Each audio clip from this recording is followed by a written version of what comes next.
Hello, everybody. Please forgive the lack of decorations behind me. As you know, I just finished moving down to South Carolina, and we've been really busy unpacking where we can and everything. We're going to hang everything up sometime within the next coming few days, and everything like that. Hope everyone is having a wonderful evening, and hopefully, we will have an even better one in about 3.5 hours if Carolina can manage to win Game One. We will be joined by AB, my buddy from Caniac Sessions, who is going to take over the goaltender talk because, quite honestly, he's just way better at it than I am. The only thing I know how to do with goalies is piss them off. So I'm going to leave the analysis of that to him. In the meantime, we are going to go ahead and get started looking at some of the statistics regarding the series, analyzing what we think is going to go down as far as the series goes. I'm going to let you guys know in advance. I think Carolina will win the series in 7 games. I will go into detail as to why. Do not expect an easy series. Do not expect to like the Caps any more than you do now. You will probably hate them or dislike them strongly. I used to live there, so I have a bit of a chip on my shoulder when it comes to this team for a multitude of reasons. But the first thing I want to get into here, I want to talk a little bit about the New Jersey series because I know I wasn't active doing anything then because I was just busy with other stuff. Carolina could have played better in that series, in my opinion, up and down the lineup. They got what they needed when they needed it out of everybody, but there were too many stretches where they were playing below what they were capable of. There were times where they were outright mediocre and that they shouldn't have been. There's a lot of things that they have to clean up. I don't think that they really had a full, consistent 60-minute effort at any point in that series. That being said, even when they were playing bad, they were still better than New Jersey on a lot of occasions. But I think that if they have some of these lackluster, not full 60-minute efforts in the course of this series, it's going to hurt them. And they need to clean that up immediately. We'll talk about how they can match the Caps' physicality, how they can use the speed to their advantage, a multitude of things. We'll get to some of the comments here first, and then we'll get into all that stuff. The first man in, as always, BTS, not the band, says yellow. And he also says, nice intro. Thank you. I appreciate it. I just needed something to cover everything up. One thing you'll notice about this setup that I have in this man cave here in the studio, the lighting in here is significantly better, and it's going to be even better once I get done getting everything set up. But I really like this place so far, so much better than my last place, where Desiree and I are absolutely in love with living down here. Everything about it has been great so far. Evan Smith, what's up, bro? Let's go. Absolutely. All Canes Network, what's up, buddy? I will see you Saturday. Let's go, Canes. J-Dub, let's fucking go, Canes. I agree. Dylan Bollinger, excited and nervous. You have every reason to be, but we're going to talk about why I'm excited and a little bit nervous, but I have a lot of confidence in the team. I have more confidence in the team to win this time than they did in 2019. 2019, I was not thinking they were going to win, but Game 3 made a believer out of me this time. A lot of people are comparing this to 2019, and it's completely different, but also kind of exactly the same at the same time. We'll get into that. Dylan also asks, any playoff watch-alongs? No, unfortunately, I will not be doing any watch-alongs during the playoffs. You guys do not want to see me watch a playoff game. It's a massacre. You don't want that. All Canes Network says, trying to decide if I should go to the Canes watch party or not. Go, since I can't be there. I'm going to have my own watch party down in the living room with I'm going to have a DiGiorno stuffed crust pizza, and we got some of those really awesome wings from Food Line that we're going to warm up in the oven. And dude, groceries are so much cheaper down here. I love it down here. You Yankees, stay away. Don't move down here. Move to the Triangle. You already fucked that up. Don't come down here. Thayercraft says, hey buddy, long time no see. I'm stoked to hear the move went well. Yes, thank you. Yeah, it kind of sucked because we couldn't fit every little thing we had, so I actually had to go back up there once. So, and then I drove to Raleigh again shortly after that and hung out with our friend Jeremy and AB, and we went to go watch the game while we were there, and that's where I made the infamous Timo Meyer X. And most people would have deleted it after writing that. I calmed down, but I'm not going to delete it because I was really pissed off when that happened. Alrighty. So we're going to get into this right here. As per usual, the sources and disclaimer type of stuff. I don't know any of these stats. I did not compile them. I did not make any of the models. The following websites are referenced: NHL.com, edge.nhl.com, hockeyreference.com, Natural Stat Trick, Money Puck, of course, Quan Hockey, Daubers, Frozen Tools, Puckpedia, and StatMuse may all be referenced during this presentation. Please do not sue me. I do not claim to own any of this. All right.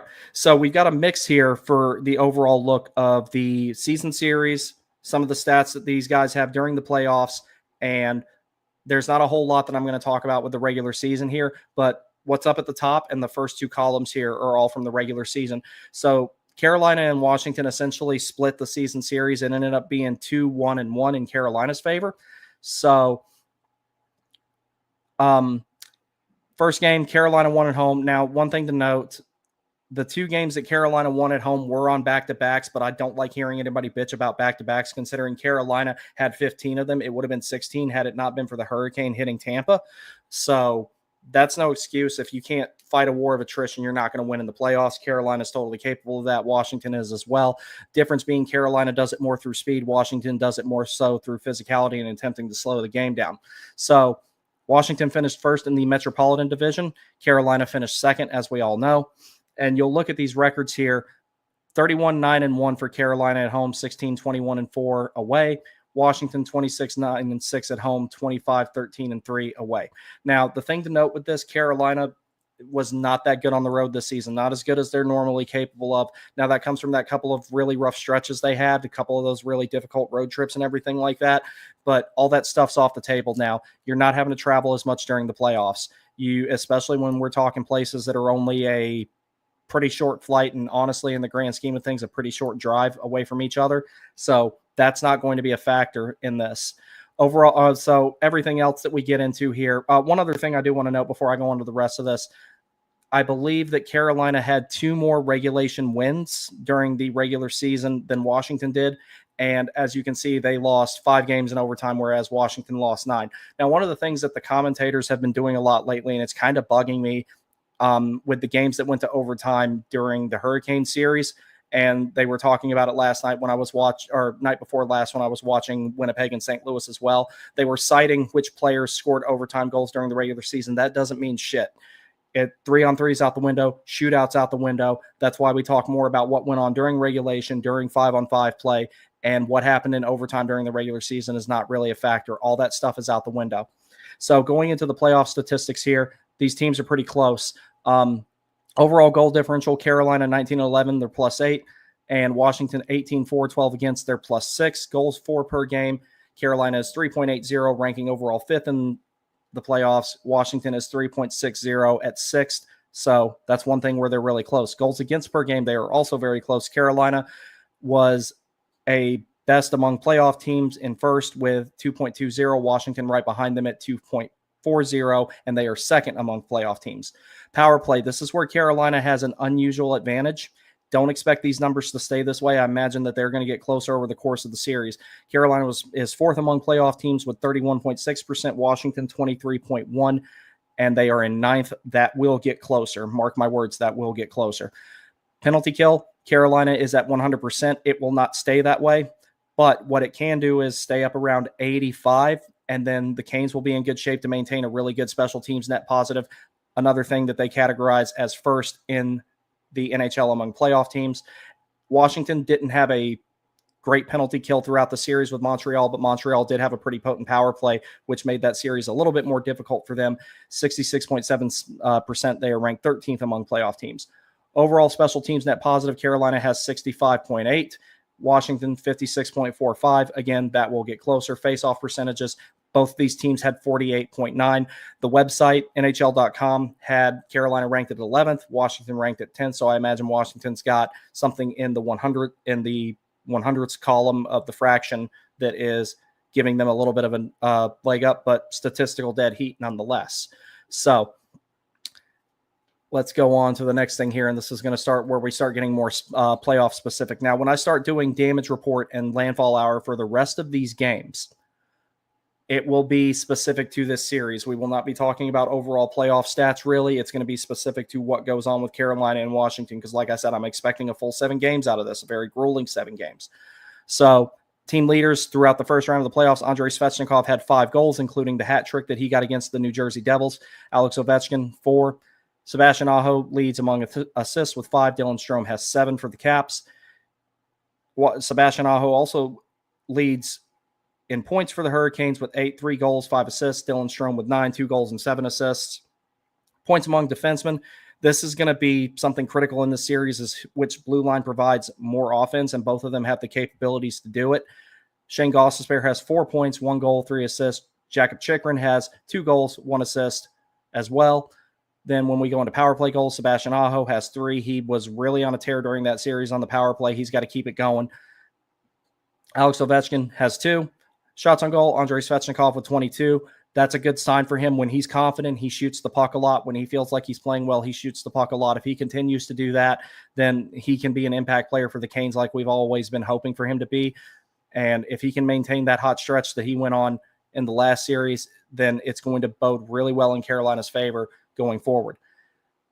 And Alex Ovechkin has 19 shots on goal. Then we go into shots blocked. Jacob Slavin and Dmitry Orlov are tied at 8. I expect Slavin to be blocking a lot of shots in this series.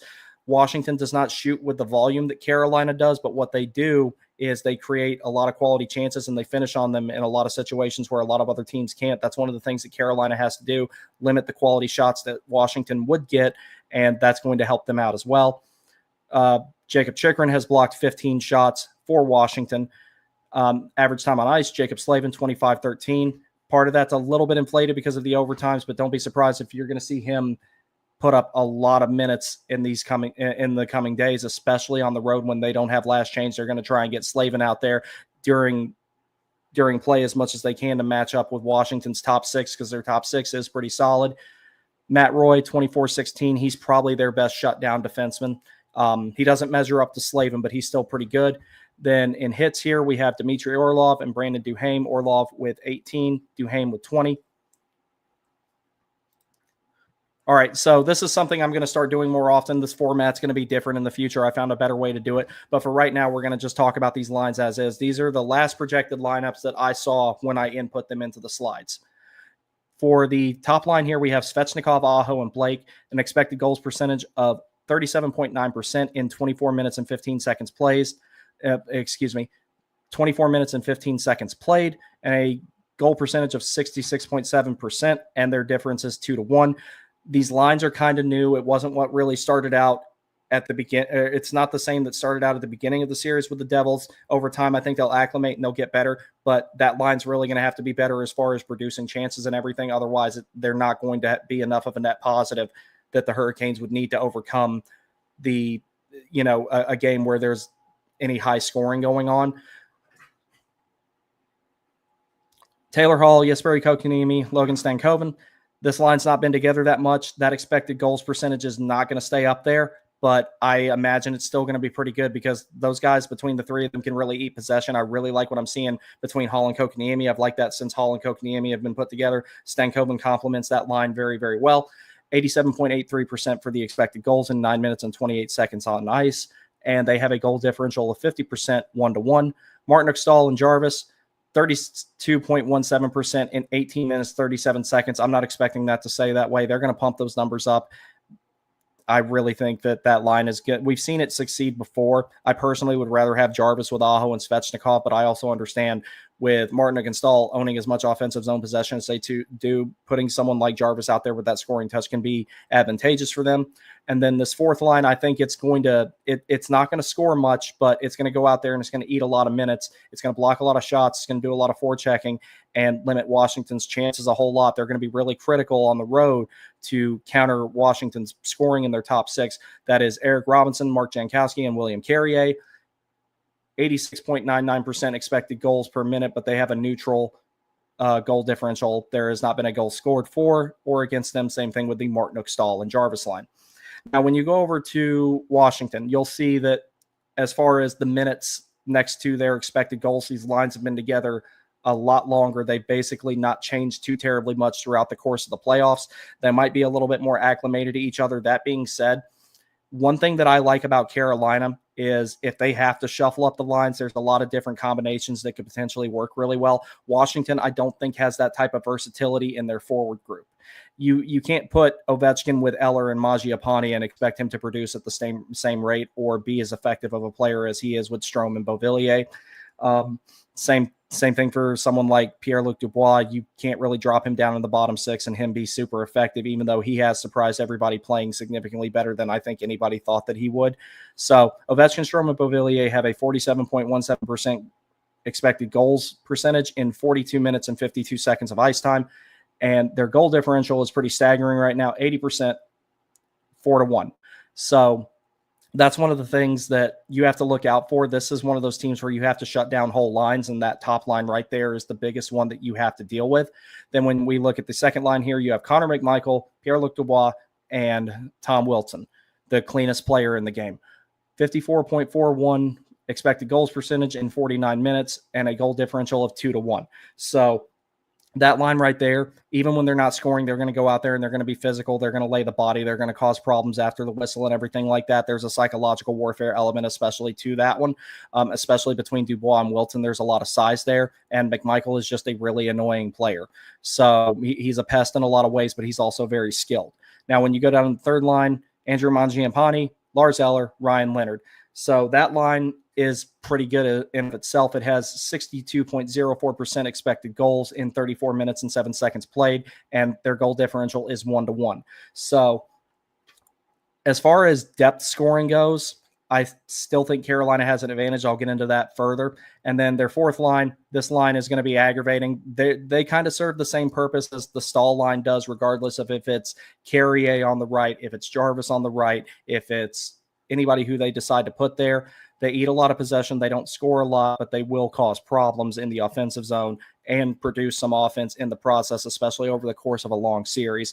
So that's something you got to watch out there for with that.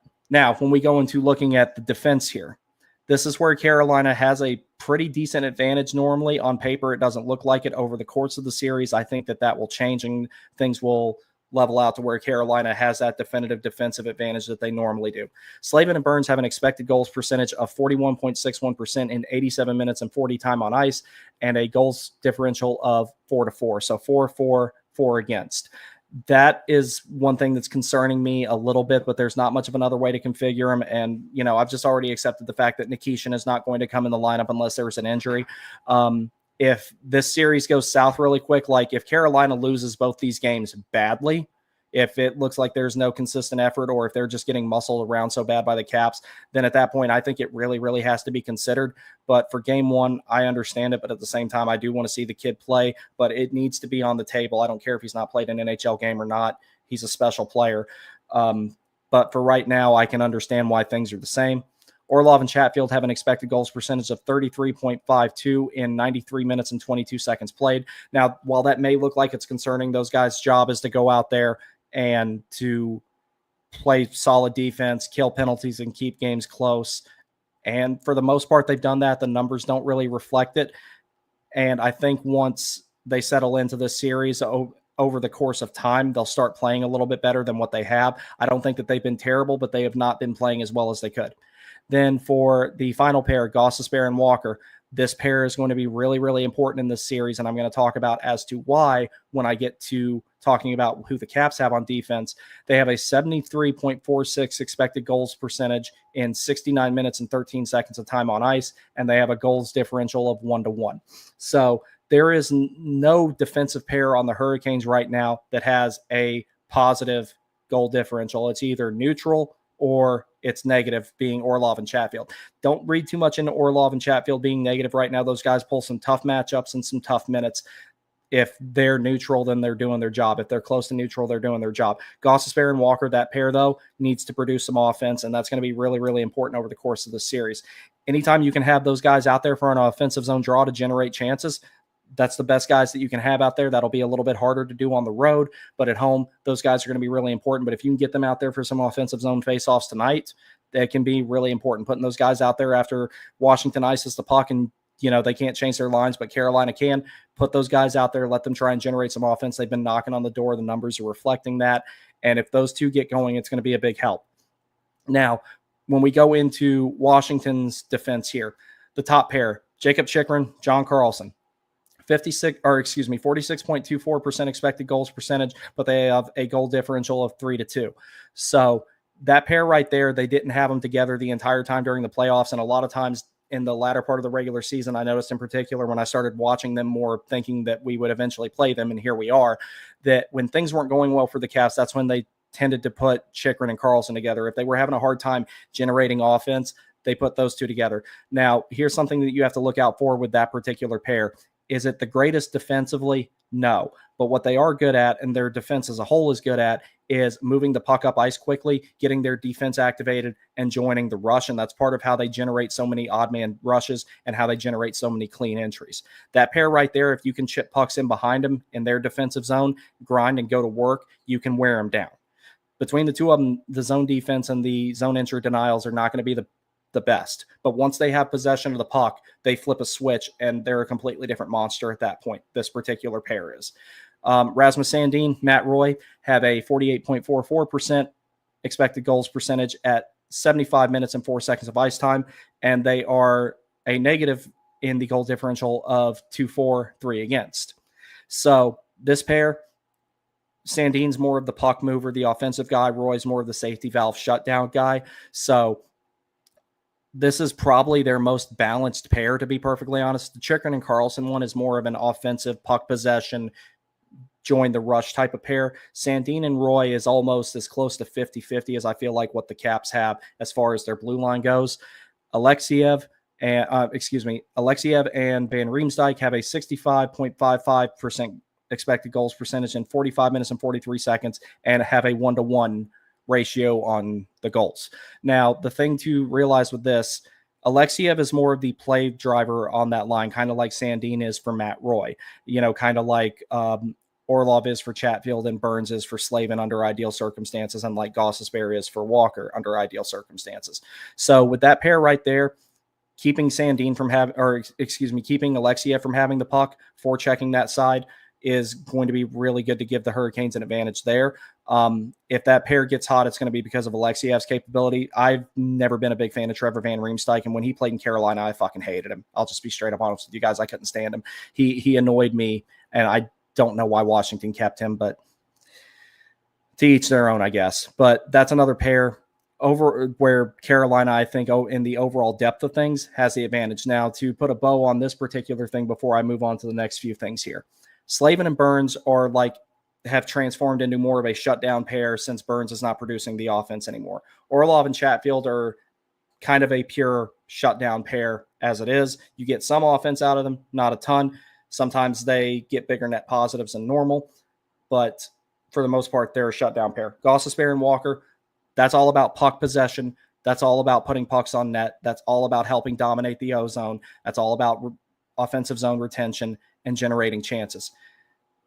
Chychrun and Karlsson serve the same purpose for Washington that Gostisbehere and Walker do. Sandin and Roy is probably the most balanced pair out of all six of these. And that's not a disparagement at all to any of Carolina's defense, but Sandin and Roy are pretty balanced. Alexiev and Van Riemsdyk, I feel like that if Alexiev is playing well, then Van Riemsdyk doesn't have to do much because Alexiev is eating the possession. If Van Riemsdyk is the guy who's trying to carry that pair is in trouble. So as far as depth goes, Carolina has an advantage with this. As far as who has a more balanced defensive pair, Sandin and Roy, and who has the most offensively potent pair, Chychrun and Karlsson. But if you're talking about the entire depth chart, I'm taking Carolina's defense 10 times out of 10 in this particular situation. So to summarize here, the forwards and defense for Carolina have an expected goals percentage of 55.37 and a goals percentage of 51.39. The Caps have an expected goals percentage amongst all their players in the projected lineup of 57.86 and 55.83 for a goals percentage. Those numbers are going to get much, much closer over the course of this series. I think that what they're going to do, they're going to fluctuate at the end. I'll get into as to why, but all these numbers are going to get, whether you're talking about the individual player metric or the overall numbers, it's going to get closer over the course of the first few games, particularly games 1 through 4, maybe into 5. I think if things start to open up, it'll be around game 6 or 7. All right, so speed. Carolina has an advantage here. It's not a huge one, but it's enough to make a difference. 22.94 for Carolina to 22.67 for Washington.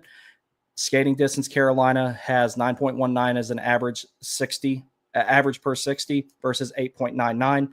Top per game, 64 miles covered in one game for Carolina, 47.59 for Washington per period. 15.78 for Carolina, 15.50 per Washington. Now, I want to put an emphasis on speed and why it's going to be important for the Hurricanes, and this is one of the few things that's legitimately comparable to the 2019 series. As that series wore on, and I remember it very, very well, as that series wore on, Washington tried to continue to be physical, and it got harder and harder for them to lay the hits that they wanted to lay because Carolina was playing so fast. And when I talk about a war of attrition through speed, as they said in Miracle, the legs feed the wolf, and Carolina had the conditioning factor, the speed factor on their side, and they turned it into a war of attrition through speed. They drug Washington by their heels to 7 games and eventually beat them. I can see a similar dynamic unfolding this time. Carolina is not going to out-hit Washington. They can match the physicality, but if they try to exceed it, they're going to try and beat them at their own game, and that's not going to work. What Carolina does need to do is just keep the legs moving like they always do, because eventually Washington's not going to be able to keep up with that if the series goes on long enough. All right, so shooting. This is one of those things, and this is going to be a dynamic that Carolina has with almost every team in the league. If you randomly dropped almost any other team into this scenario, these numbers wouldn't be a whole lot different. Carolina is about volume shooting. Carolina is about the low to high shooting and putting pucks on net frequently as often as possible. That's reflected in the stuff that we're going to talk about here. Carolina has 100. Keep in mind, both these teams played 5 games in their previous series. Carolina has 183 shots on goal, 19 goals, and a 10.4 shooting percentage. Washington only has 1 less goal in 139 shots on goal and a shooting percentage of 13%. So this is what I'm talking about with Carolina being the volume shooting team versus the high quality chance team that doesn't shoot in as many situations as Carolina does. But this is one of those things that Carolina can take advantage of with a lot of sustained offensive zone pressure. And if Washington doesn't spend a whole lot of time in Carolina's defensive zone, that's less time that they're able to generate those quality chances. So we're looking at where the shots are coming from here on the heat map and everything like that. You'll see Carolina has been generating a really good amount from right there in the slot area in between the dots. Washington has too, but when you get closer into right in front of the crease, Carolina's generating a lot more in there than Washington, and it's about even when you're talking about right in front of the crease.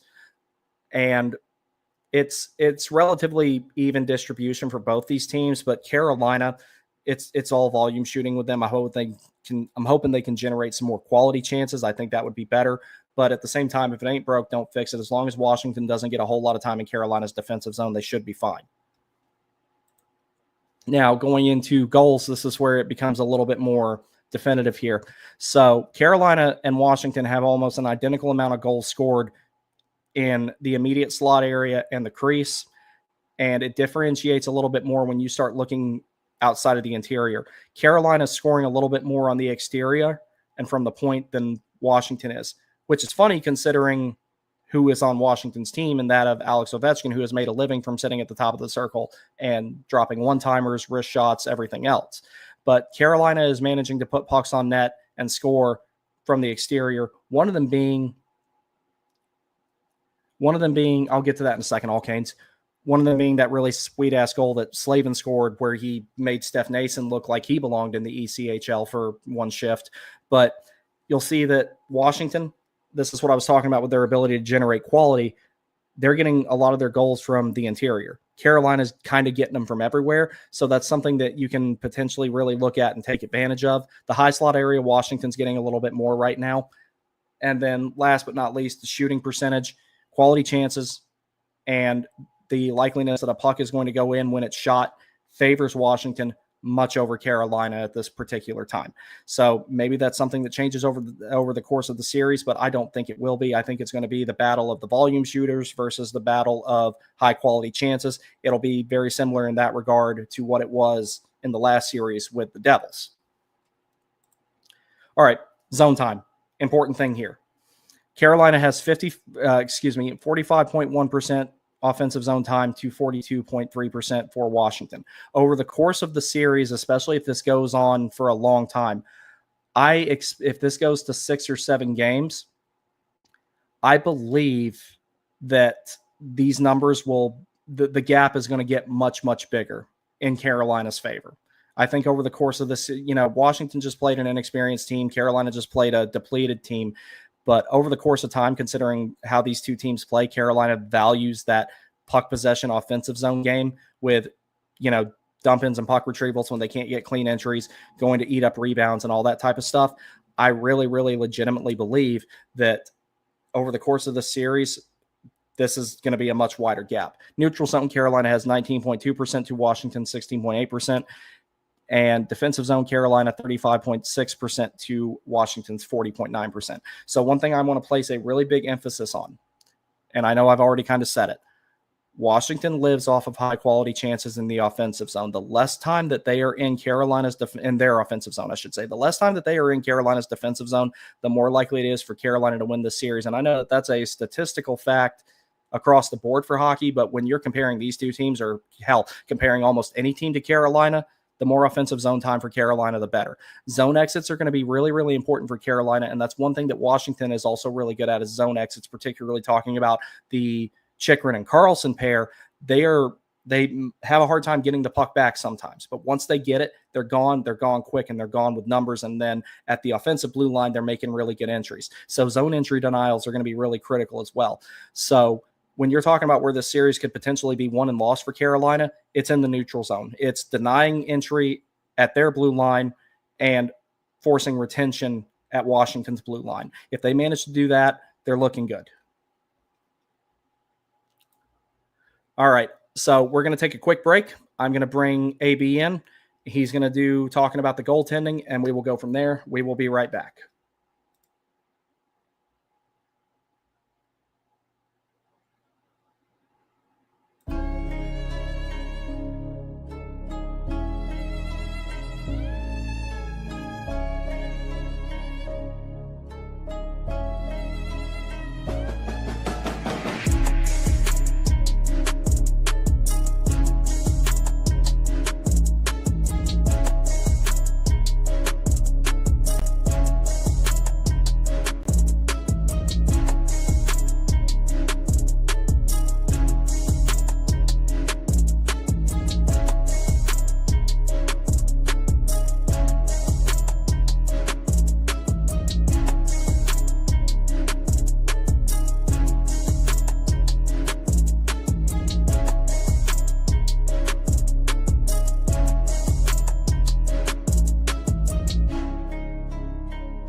All right, everybody, please welcome my good friend, AB, to the show.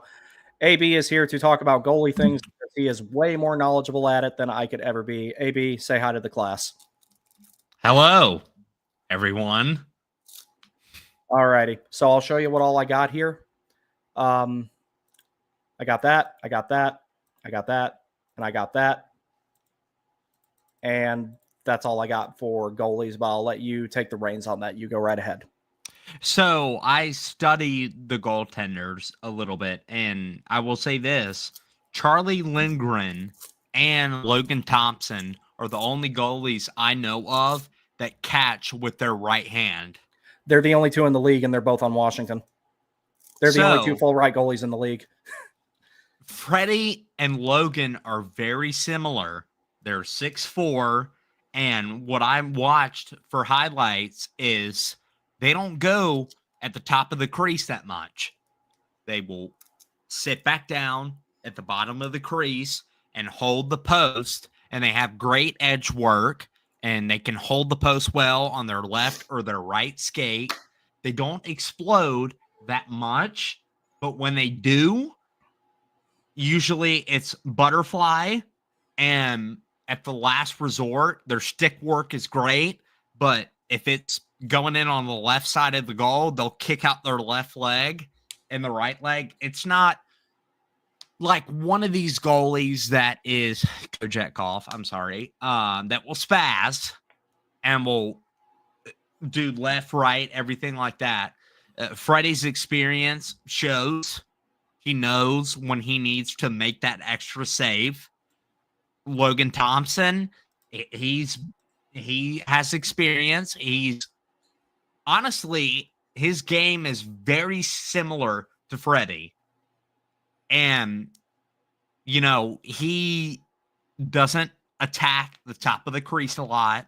He's very slow and everything like that. If you're a Capitals fan, watch the tape. He is very slow, but he makes the saves. Both of these guys make the saves. The dagger right now that could be a dagger is Freddie's coming off an injury. He has injury history, and we know that. But when he's locked in, he's one of the best goalies in the NHL.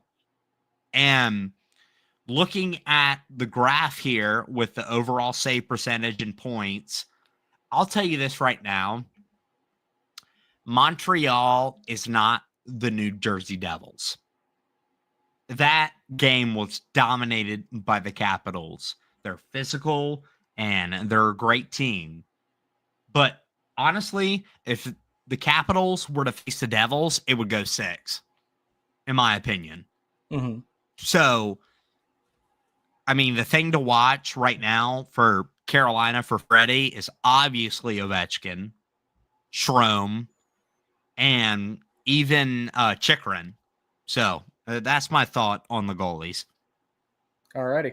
Well, we'll talk a little bit more about them with some of the other graphics we have here. Now, to compare the stats, and also Logan Thompson, we know both these guys didn't play a full 5 games in their last series. Logan Thompson got hurt when Strome accidentally ran him over on the back check, and I want to say it was game 3 in between Washington and Montreal. But there was another guy that ran over Freddie, Timo Pussy. Yeah, fuck him. I never deleted that post, and I'm never going to. Okay, I'll go into this real quick, and then we'll get back to being semi-formal about this. Everybody who reposted that either had Taylor Swift as a profile picture, Tate McRae as a profile picture, one of the Hughes brothers as a profile picture, those stupid little sparkly things in their damn name, numerous other, you can probably guess. But the amount of people I pissed off with that. If you're a Hughes bunny, you bedazzle your jersey or whatever you do, your there jacket, was a ton of that shit in there. You won't be worth shit at all. Upsetting them made my fucking day. God. I was eating that shit up. You literally sent me it was 100 and something, 100,000 messages, and you were like, I don't give a fuck. And then I really didn't. I normally don't say shit like that. You pinned it on your Twitter. I did. And people were just like, oh, da-da-da-da-da. I'm sorry, but hockey fans that are quote unquote puck bunnies or want to be puck bunnies or want to hide behind a screen, they can't take the heat. Nah. Immediately, if you say that, if you cuss them out or anything, you prove a point, they're like, no, it's you. That's pretty much it. But yeah, so going into comparing the numbers here, Logan Thompson started all 5 of the games that Washington played against Montreal. Freddie started 3 of them, started 4 of them. I wonder why he didn't start the 5th. We talked about that already.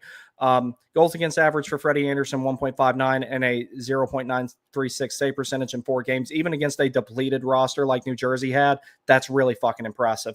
Logan Thompson, 4-1. He also had a bit of an injury. Like I said, I think it was game 4 that happened. Yeah. So Lindgren started 1 game, and he didn't. No, he didn't start it. He came in relief when Thompson got relief. Hurt. Played. Yeah. Yeah. Well, he was still the goaltender of record, though. Logan Thompson was, because he was in the crease when the game-winning goals scored. Yeah.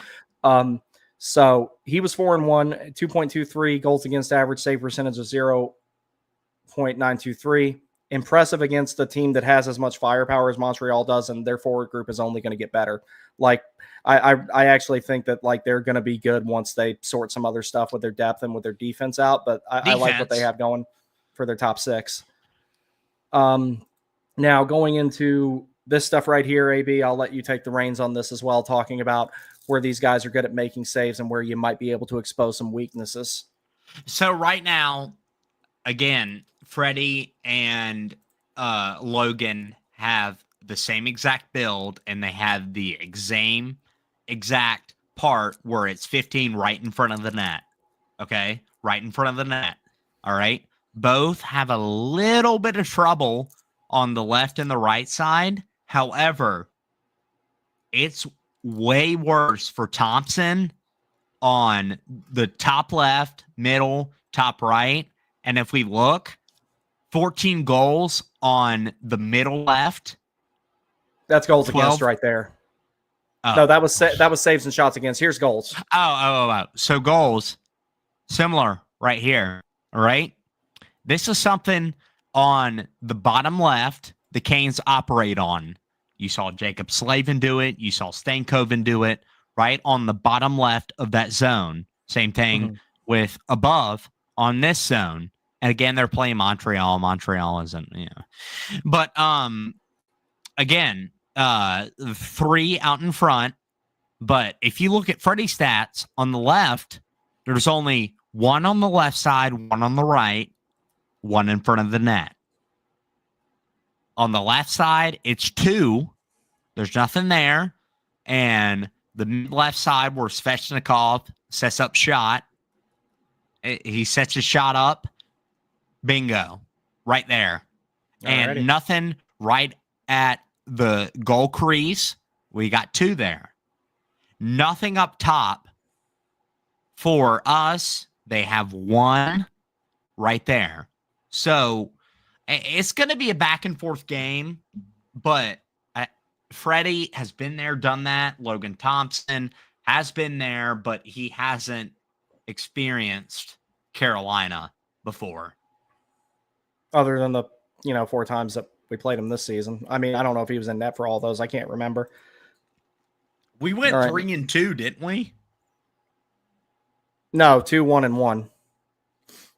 I think Griff said that. I said it. That doesn't fucking matter. Like, this is the playoffs. Well, I know it doesn't matter, but it still gives you a sample size of what the games could potentially be like. I talked about that early on in the show. All right, so before we get to the last thing here, because we'll go over the last thing together, it's not entirely goaltending specific. We'll get through the rest of the comments.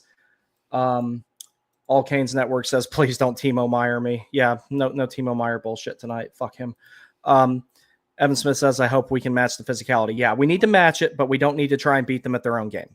We saw honestly, sorry, go ahead. We saw the last time that they were in Raleigh that we can match it, but not have to try and beat them at their own game. If you try and outmuscle the Caps, you're not going to win, especially when you have as much of a speed advantage as Carolina does. Play to your strengths in that regard. I'm not saying go out there and get pushed around, throw hits, finish your checks, and don't take penalties in the process, especially with as big of a special teams net positive as we could potentially have. I love the fact we have a 100% penalty kill right now. It's not going to stay that way, but the best way to maybe keep it that way, stay out of the fucking box. Svetch. You and I talked about this before when you were irate one time. You were like, Kishin needs just to be one time. in. Okay, but I cannot say this on the live stream. But in my opinion, I've told my friends this: Washington is going to hit. They are. That's okay. But Carolina needs to stick to their game because Washington is going to get physical. Stick to your game. If you get hit, that's okay. And maybe retaliate a minute and check them a little bit, but don't get off of your game. Because once you do that and you try to match Washington's physicality, you're fucked. Yeah, you've got the speed advantage. You don't need to throw a hit every single time because the reason they're throwing hits so much is to try and slow us down. If they don't slow us down, they don't beat us. Let's see. Frank the Tank says, "Let's go Canes." My 5 and 3-year-old. Frank the Tank. Yeah, unlike Frank the. Have you ever seen the Barstool video of him? No. Let's go I Canes. gotta send it to you. My 5 and 3-year-old would love if you could say, hey, let's go Canes to Waylon and Wyatt. You're on the JBL speaker. Well, Waylon, Wyatt, I say, let's go Canes. Waylon, Wyatt, it's AB. Let's go Canes. Cheer them on. And then we have Dylan Bollinger, who says, well, the Devils PP was supposed to be one of the most dangerous. Yeah, and I mean, if they'd had their full complement of players, it probably would have. For all the criticism I give Luke and Jack Hughes, they're good to have on a power play. I hate both of them with a passion. Like, I can't stand the fact that they are, exist. But to say that they're not good at the power play would be an amount of blasphemy that I cannot make myself indulge in. All Canes Network says, I hope we see Nikisha in this series, but I think he only comes in if there's an injury. True. I'm convinced of the same thing as well. And like I said earlier in the stream, if the first couple of games go really south, and I'm not talking about just losing them, I mean losing catastrophically, at that point, you probably need to consider putting him in, if for nothing else, to get the other guys to be like, hey, shape up. I think it's more a goalie change. Defense, okay, but me being the goalie, if when I have a bad game and somebody switches me out, it pisses me off. Yeah. And my forwards and defensemen get mad. Yeah. It's more of a goalie compared to defense or forward position. Yeah. And we saw it with Jankowski and Roslovic. Mm-hmm. It didn't affect them. But if it's a goalie, it's a totally different story. Well, Jankowski probably should have been in the entire time over Roslovic, just to be perfectly honest. When you, Brandon, you know this, and I know this. If you pull a goalie when they're having a bad night, that reflects off of the team, and it drives them. Yeah. After you're pulling a guy that is your last line of defense and is trying to make up for your mistakes, but the coach is like, okay, let's pull him. He's having a bad night. But when they get that other guy in, they start to step up a little bit from what I've seen and experienced. Mm-hmm. All Canes Network says the Canes officially announced the Greensboro team will be their ECHL affiliate. Now I got a decision to make. Fuck Biz. Yeah, but he's not. If he owned the whole thing, it would be one thing. But, here's the thing with Biz. There's times where he says stuff that I totally agree with, like the Bedard pond hockey comments. He was totally right about that. Like, he was spot on with that. It's either he's spot on with something, like nails it perfectly, or he says something like, bro, what the fuck are you talking about? It's like there's no in between. It seems like I never find myself moderately agreeing with him or saying, oh, I see it his way, but I disagree. It's either, damn, he was right, or what the fuck are you talking about? There's no in between. Yeah. There's no nuance. I saw Ryan Whitney. He was on the Pat McAfee show. I love Pat McAfee. Mm-hmm. And I haven't got to sit down and watch that yet. He literally said he's a diehard Leafs fan, is Biz. Mm-hmm.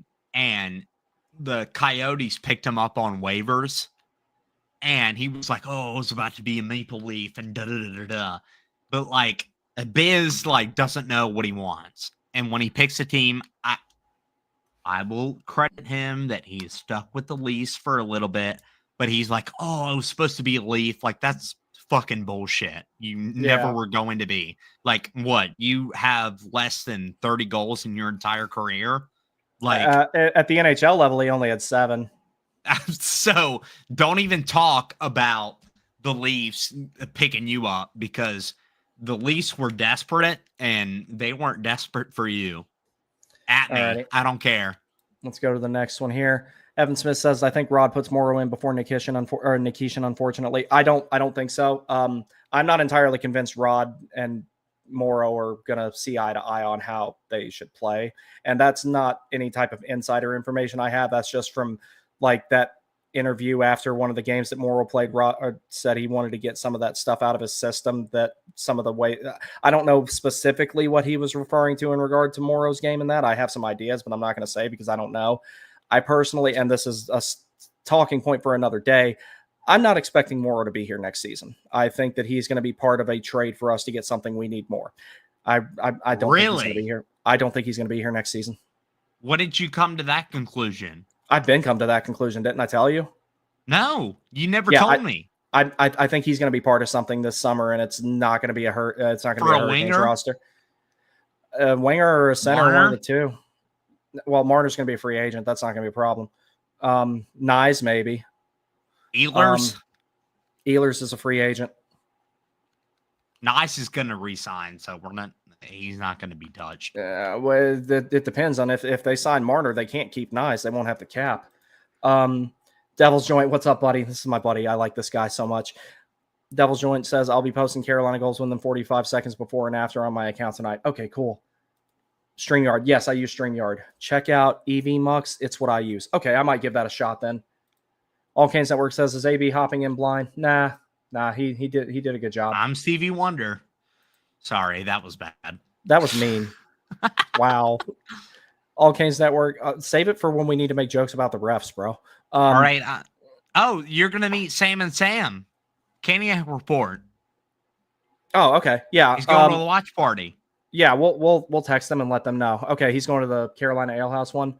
Leslie asks, hi, what time is face off tonight? That will be 7 p.m. after ESPN is babbling and PK Subban spews a bunch of nonsense. 7:10. So it'll be more like 7:10 because ESPN has to sit there and talk about everything but hockey and then a little bit of hockey after that. It's going to be mostly them talking about like the NBA playoffs or something stupid that doesn't matter. And Scott Thomas pulling for the Caps, but oh yeah, I don't know how bad it's going to be because I know that like back in 2019, NBC couldn't have been any more fucking biased than what they were. It was so annoying. Scott Thomas says Canes and 6 guys. Yeah, I'm still expecting 7. If it wraps up in 6, all the better. But I think it's going to be 7. Well, if Carolina, go ahead. If Carolina splits the first 2, then I think it winning in 6 becomes a very, very big possibility. Like I would even almost argue probable at that point. But you got to win one of these first 2, because one of the ways I can definitely see this series going is them winning one of these 2 games and then winning all their games at home and finishing it in 6. I can totally see that happening. It would be very advantageous of them to win this first game and go ahead and put the Caps on their heels from the get-go, but that's going to be hard to do. I'm not expecting that to happen tonight. If it does, great, but I'm not thinking it's going to. We have to think about Brent Burns and not Brent Burns. We have to think about Freddie Anderson coming off of an injury, but I'll say Brent Burns, a butter churn, and your mother's urn. Canes of 5. I'm not going to say that. 5 plus 2. Evan Smith says 7. I think, yeah, I'm convinced it's going to be 7. Like I said, completely different players than last time, but like, okay, we've got a much better team than 2019, but Washington's got a better team than the one that they won the cup with. So it's like, it's not true. I think so. I think it is. I really do. What about TJ Oshie? What about him? Tyler Villy says, go Canes, baby. I agree. Dustin Wilkie, what's up, bro? What do the Canes do when the Caps bully them? Historically, we don't deal with it successfully. Example given Florida last year. Do what they did the last time that the Caps were in Raleigh. Match the physicality, outplay them, get under their skin, use the speed to your advantage, and then somebody take control got of the series as it goes on. Knocked out. Austin Holmes says, I wonder how many calls Wes and TJ Luxmore will miss for us. Fucking TJ Luxmore. Don't even get me started on that guy. Luxmore will probably call 6 against us. I don't know. Actually 4. All right. So let's get to the last part of the stream here. And then I'm going to get ready to warm up my food. And because I haven't eaten since about 2:00 yesterday. All right. So building off of something that Dustin actually talked about here. As the course of this game goes, or as the course of this series goes on, the longer it goes on, the more I think Carolina will take control of it. Mm-hmm. Biggest reasons being speed, quick transition games, wearing Washington out, because if they can't catch you, they can't hit you, and staying out of the box. That's the biggest things that you can do. Keep your special teams hot. Now we're going to go through the potential advantages here, and then we're going to go to winning elements, and we're really going to expound on the stuff I was just talking about, and then we'll wrap this up. All right, and I want to know if you agree with me on these. So we'll go over them one by one. Just keep going. All right, overall 5-on-5, offense and defense both. I gave Washington a very slight edge. Very slight. Okay. What do you think? It's in the middle. In my opinion, the Caps have a strong first line and second line, as well as a third line. However, those are a lot of mix between scoring, power, scoring, assist. Carolina has a very balanced lineup and Yeah, defense. I'm gonna get to that in the next slide. But 5-on-5 play, I would put Carolina I'll put it in the middle. Yeah. I thought about writing too close to call there, but I gave the Caps a little bit of an advantage there, primarily because of their top six. And the Chychrun and Carlson pair is going to produce more than any of our pairs unless Walker and Gostisbehere get really, really fucking hot. Scoring forwards, as in their high-producing guys, primarily we're talking about Ovechkin, Strome, Wilton, guys like that. I gave that edge to the Caps as well. Overall forward depth, I gave that to the Canes, though. I think if we're talking all 12, Carolina's got the advantage there. When you start getting into the bottom six, when you start getting lower in the depth chart, Carolina's got a better team. Yeah. You got those high guys on the Caps, but their depth may be questionable on the Caps. They do have depth, but complete game is the Canes. I agree. All six defensemen, I gave that to the Canes as well. 100%. Power play unit 1, I gave that to the Caps. If we're talking both units, I still say Caps, but it's a lot closer if you're talking about utilizing power play 1 and 2 both. I would agree on power play 1, yes, because you have Ovechkin and Strome on that line and Carlson. Well, basically, the other thing to consider with Washington, though, they have 2 4-man power play units, and Ovechkin stays out there the whole time. Yeah, he's on the top left defensive if you want to get really like specific. But Carolina has improved on their power play, but Caps has been dominant in the regular season and postseason on the power plays. So you're right about that. Yeah, penalty kill, Canes all day. Absolutely. I'm not just saying that because it's 100% right now. I'm saying that because it's one of the things I did notice in the previous series. We'll talk a little bit more about this on the next slide. And the next slide is the last one. On the power play, Washington was having a hard time entering the zone. But if they sustain pressure off of the initial offensive zone faceoff, they're hard to deal with. But if you start denying entry after that, it gets a whole lot easier to beat their power play. If you survive the first faceoff, typically they don't score from what I have seen. Goaltending, I gave that edge to the Caps, but I meant to write close. Okay. I'll let you take the goaltending thing away from there because you know more about it than I do, and then we'll get to the last slide and wrap this up. I will say goaltending is 50-50 right now. Thompson and Freddie got hurt in the first round. Who responds? They play a similar game. They go back in their crease a lot. Whose defense is going to hold up and whose offense is going to produce? But overall power play, if you look at the Caps, their best player, he is literally holding on for dear life. He best goal scorer ever, but if the Caps can't get it in the zone, they're screwed. Yeah. All right. So last thing here, winning elements. These are the things that I think will be instrumental to Carolina winning this series and why I think it'll go 7 games. Speed is Carolina's biggest advantage and it's the most valuable weapon as the series goes on. War of attrition, Canes in 7. What I mean by that is different players, but similar dynamic to last time. If they can't catch you, they can't hit you. The legs feed the wolf. If they can't skate with you, they're not going to throw hits. They're definitely not going to throw clean ones. They'll probably throw a bunch of late ones, which, no surprise. So if you do that, that's one thing I think as games go on. So over the course of an individual game, I think that, Carolina will start to take over. And the longer the series goes, the more Carolina will take over. Washington, if they end this quickly, if this is a 5-game series, that means Washington won. If it goes past that, the probability of Carolina winning goes up significantly. So that's why I think it's going to be them in 7. At the low end, maybe 6. I think that predominantly really depends on if they manage to split the first 2. The split is critical for game 1 and 2. The Canes have been good at home, 31-9-1 regular season, 2-0 in the season series, 3-0 in the playoffs, while Washington has been good on the road, 25-13-10 in regular season, 3-0 at home in the playoffs. Shifting to home ice will be more beneficial than normal, just based on how the season has went for both these guys. In addition to that, Carolina had more regulation wins than Washington because I tend to throw out overtime wins from the regular season once you get to the playoffs because it's not 3-on-3 anymore and shootouts out the window. So that's one thing that I think Carolina is going to have a little bit of advantage there. We talked about this already. Match physicality. Don't try to beat them at their own game. Use your speed. Outwork them.